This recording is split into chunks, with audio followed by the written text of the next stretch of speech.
I'm Maryam Farag and you're watching MediaPlex Live at 1.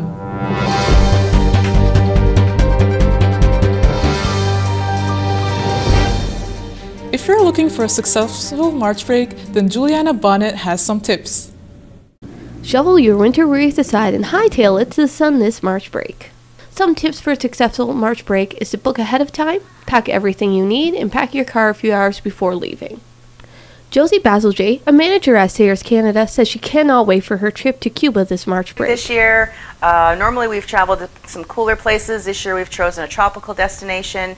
We are going to head over to Cuba. We did book this back in November because, March break tends to get pretty costly and busy with, the students out. So we're really looking forward to the hot weather and the tropical trees. This time of year is usually very busy for most travel agencies. Kathleen Warren, a travel consultant, said this is the busiest time of year for them. And the ones out of Windsor especially are almost totally sold out. There is a Cancun package Friday night that still has some space. But it's so popular going out of London and out of Toronto. Not so much out of Detroit this time of the year because of the exchange rate. But even so, flights from Detroit to Florida are almost totally sold out and have been. Whether you're going somewhere tropical or enjoying a staycation, Windsor Essex offers a lot of places that you can go. Adventure Bay, Colasantes, and Point Pulis are just a few places that are offering great sales this March break. I'm Juliana Bonnet, and this is MediaPlex News. The weather hasn't been summer-like, but there are a few brave souls who went for a dip. Carlos Maddie explains. The Polar Plunge made a splash this past Friday, stopping by in Windsor at the St. Clair Sportsplex. The fundraiser had participants jump into icy cold water and raise money for the Special Olympics. Todd Dupuy, a participant in the plunge representing Windsor Connect, said they were giving back to a great cause at this fundraiser. That's a contrast to the season, right? You're doing something that most people wouldn't dream of doing because it's so cold out, right? And we're Canadians. The event had 3 separate times to participate, including 11 a.m., 2 p.m., and 6 p.m., and reached over $30,000 in Windsor. Constable Adam Young said this is Windsor's 4th annual year doing the plunge. Services around the world raise money exclusively for Special Olympics, and we're called the Law Enforcement Torch Run. We've coupled with St. Clair College, and this is our 4th annual Windsor Polar Plunge. We raise money for Special Olympics, and we come here, we put a pool outside, and we jump for a good cause. Participants were given the choice to either pay the registration fee or fundraise the minimum requirement to take part in the plunge. The proceeds go to the Special Olympics, and it was a great turnout. From MediaPlex News, I'm Carlos Maddie. A fundraiser surrounding International Women's Day was held, and Alicia Leonard was there.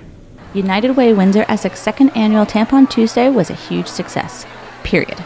Partnered with the Windsor and District Labour Council, their Tampon Tuesday celebrated International Women's Day and created awareness of issues that women face living in poverty. Hundreds of people came out to Kelsey's on Walker Road to show their support and donate feminine hygiene products.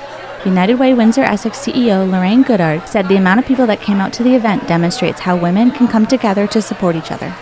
Young women going to school actually have to miss school because their families cannot afford to purchase these feminine hygiene products.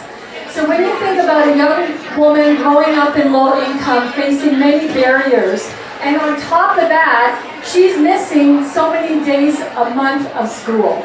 That's just not acceptable.